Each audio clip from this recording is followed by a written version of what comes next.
দেখ তুই দেখ আমি ওটাই আমার মায়া কোনো। এখানে ওখানে ধ্বংসস্তূপে হাসপাতালে সবখানে খোঁজা শেষ, তবুও কোনো খবর মেলেনি মেয়ে জান্নাতুনের। আল্লাহ জায়গা দিলেন সেঙ্কে আমি নিয়ে যাবো দেশে।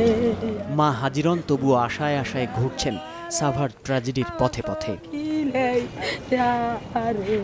আমি কি বুঝতে আমাকে মরা হলে দেও, কথা হলে দেও, আমি নিয়ে দেশে চলে যাবো, আমি মাটি দিই মরে।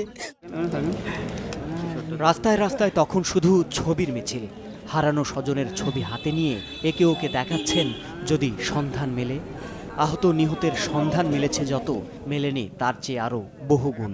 বাচ্চাগুলো এখন কি করবে, এখন এখন মা মারা এই যে পরিস্থিতি।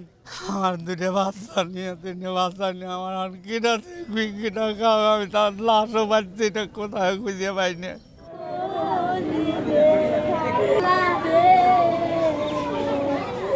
সাভারের অধরচন্দ্র বিদ্যালয়ের বারান্দায় লাশের সারি বড় হচ্ছে প্রতি মুহূর্তে।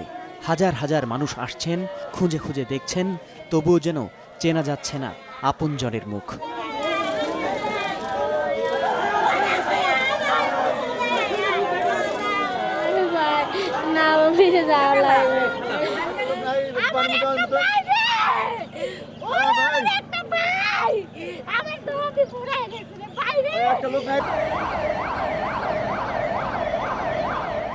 এরই মাঝে কিছুক্ষণ পর পর আসছে লাশের গাড়ি।